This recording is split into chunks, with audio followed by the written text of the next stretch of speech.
It will be a miracle if Spurs do not get relegated at this point, in my opinion. Yes, we're still 4 points clear of West Ham, but our luck will run out.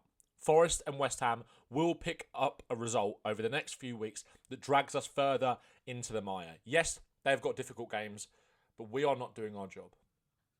Today, so symptomatic of everything that we've seen this season, symptomatic of what we saw last week, in more ways than one. And I want to talk about this decision, but Tottenham only have themselves to blame yet again today for another defeat. And the Championship is beckoning. The Championship is beckoning. Unless those two, Forest and West Ham, are too poor to reduce and overtake that 4-point gap. And with the confidence that those guys are playing with, admittedly, I haven't watched the Forest-Brighton game today. I saw, obviously, the score. But I watched West Ham yesterday. That was not a 5-2 game. And even this, it weren't a 2-1 game.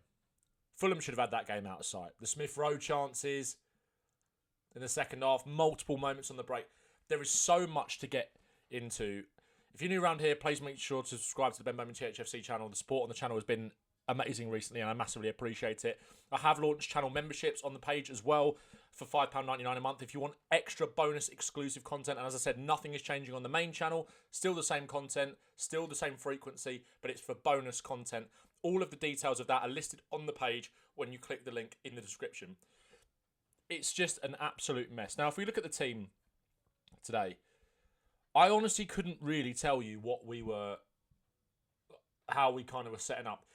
It looked from the jump that it was Paulinho in midfield. And then Simmons kind of on the left. Gallagher on the right. And Solanke was more so playing off Mawani.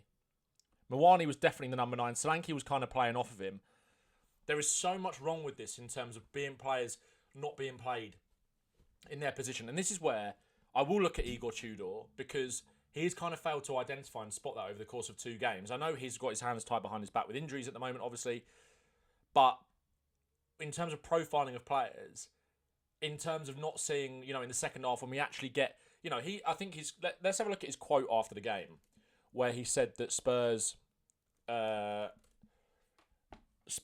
attack. It was the problems in attack. Where was it?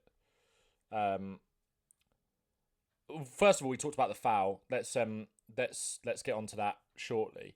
Just need to find the actual quote from him where he said about basically that everything was wrong with the team in terms of the attack, in terms of the defence, in terms of the midfield, everything.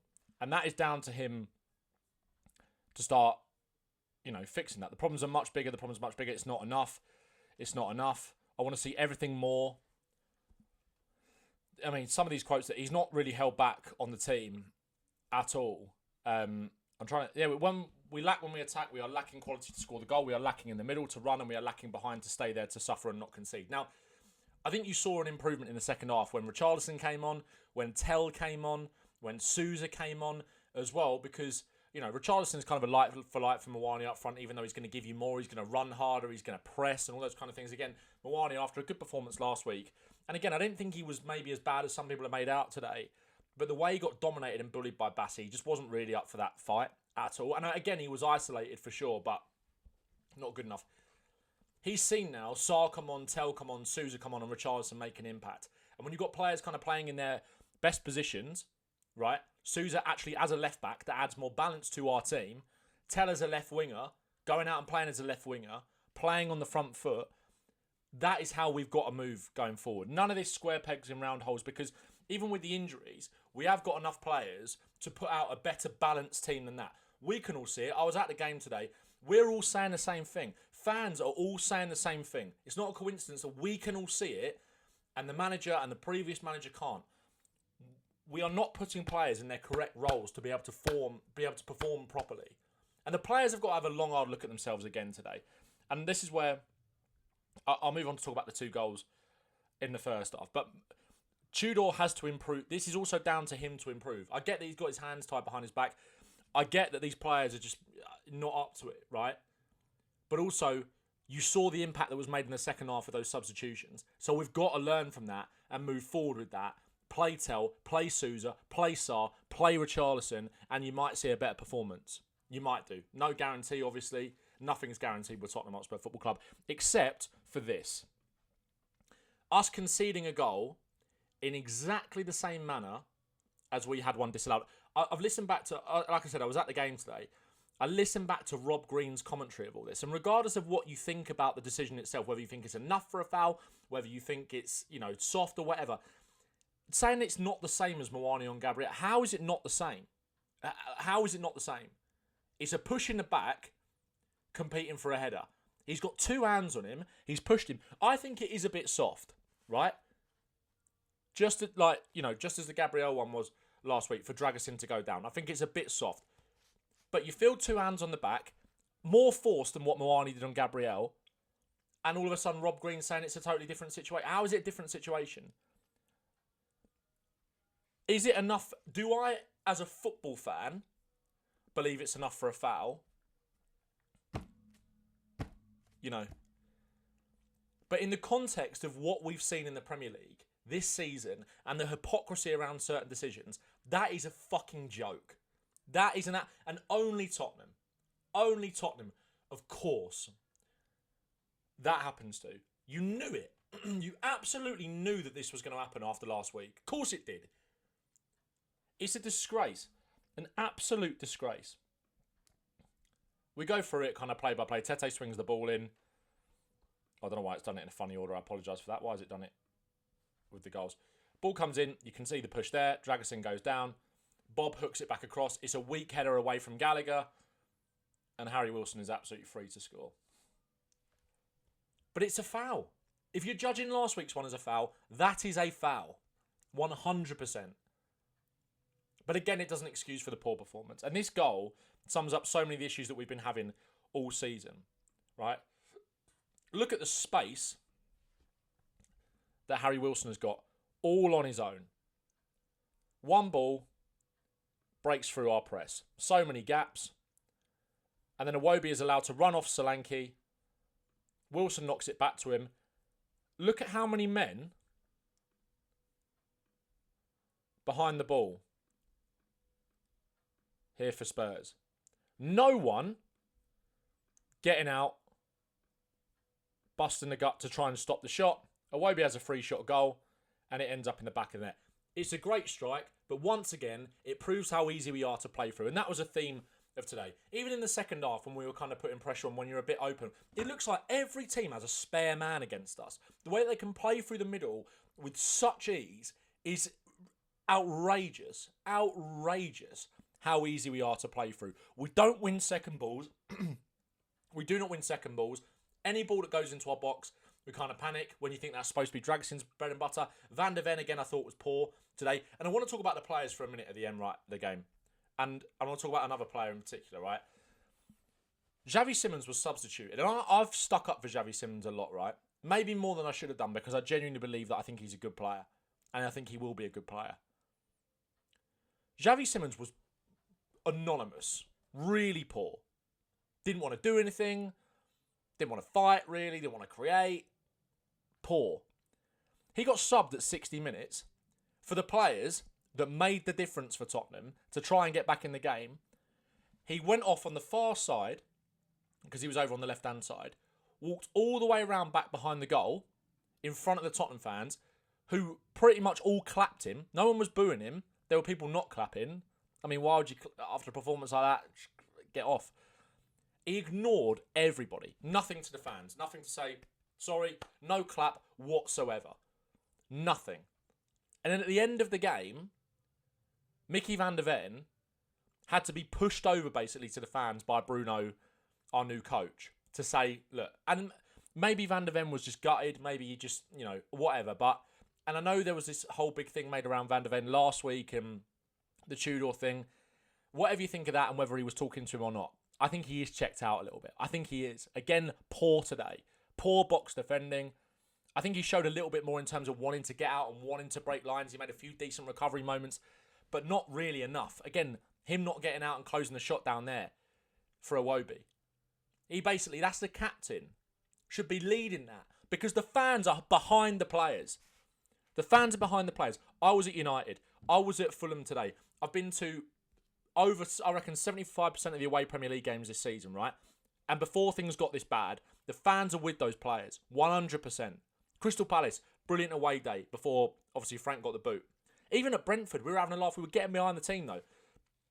Today, if you were watching it on the telly, you would have heard that away and come through really loudly. And there were chances of you're not fit to wear the shirt in the first half after we went 2-0 down.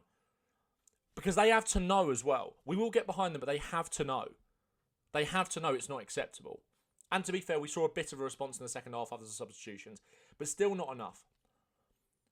So for some of those players to not clap the fans, be forced to clap the fans, I'm not saying it was everybody. Richarlison, Porro, Danso, a few of the other ones were, right. And I think they were receptive with the fact they know this. The fans are behind them. You need to show us more quality, more composure, more fight. More fight. Just going through the motions in that first half. We really were. And that just really, really irked me today. With Van der Ven and with Simmons, I was like, you know what? Like, I've stuck up for you guys, especially Javi Simmons, a lot. That, you can fuck off, honestly. Like, I'll just fuck off. And then, going to like I said, when Tell came on, he wanted to take his man on. He was brave. He was fearless. Sousa was making underlapping runnings in behind him to try and help him out. I thought Basuma was okay on the ball, but let runners go off him too many times. Conor Gallagher. And again, not his fault that Tudor, for some reason, has decided to play him as a right midfielder, but he lost the ball 10 times in that first half. Always chasing his first touch, offering nothing. I said it at the time, Conor Gallagher is a decent cog in a decent team. We are not a decent team. We need match winners. We need more quality than what he brings you. João Paulinho. I mean, yes, he runs around. Yes, he tries. Yes, he's got the passion and the grit for what we want right now. But his lack of quality on the ball is absolutely horrendous. I'm sure you guys would have seen Kish's tweet and when you were watching the game of him slide tackling the ball under no pressure and hoofing up the pitch. Dispossessed. Defensive contributions, yes, 11. 5 tackles. Let's have a look at his passing accuracy. 3 passes into the final third. Where's his passes? Accurate passes, 17 out of 29, 59%. Conor Gallagher, 74%. Dispossessed how many times? Once. I mean, I don't think that's right. He gave the ball away 10 times. I thought I think having Porro in the team does help us. Obviously, Sessegnon got in behind them a few times, but I think there's so many structural issues to this team as well. And I know that's always kind of happened with Porro. He lets players in behind, but I don't know. I really don't know, man. It was so easy for them to play through us today. So easy through the middle of the pitch. It looks like they're playing against 12 men every week. Even the pressing was all over the place. Like Gray jumping up from left wing back at times to go and press in the midfield. Was Xavi filling in for him? Solanke, despite being a good presser, not being the one that was leading the press. Gallagher not winning the ball back. All of it, mate. All of it was horrendous. And like I said, if you learned anything from that, is that you got to trust the likes of Tell. You got to trust Sarr should be in this team. I think I'd like to see now back four: Porro, Danso, Van der Ven, Sousa, Basuma, Sarr. God knows who you play on the right wing. Not Conor Gallagher. Not Conor Gallagher. Maybe Milwani. Xavi, Tell, Solanke. Or Richarlison. John, start Richarlison. Honestly, because at least he's got the fight in the battle and he can pop up with a goal. Start Richarlison. Those are the things we've got to learn from today. This is a joke. But in a way, you make your own luck. We ain't had a penalty this season, I don't think. But we don't get in the box, we don't attack, we don't commit players. We don't get into situations like this. Where our striker has even been able to put two... Well, we did last week, a fucking deflected cross. But I thought I wasn't angry on the way home. And that's a dangerous place to be in terms of feeling apathy towards your football club. But thinking about it back now, it's just fucking...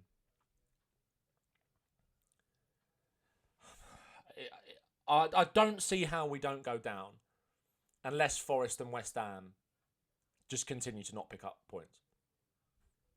Pure by luck. Need to see a massive response against Palace on Thursday.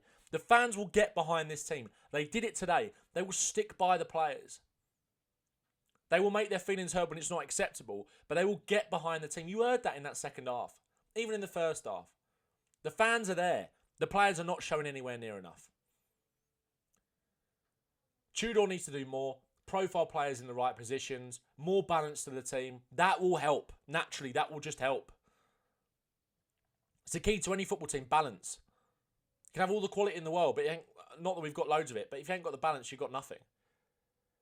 Just so ridiculous, man. Let me know your thoughts, guys, in the comments. Just so livid with all of it. I'm sure you guys are as well. And I'll see you very soon.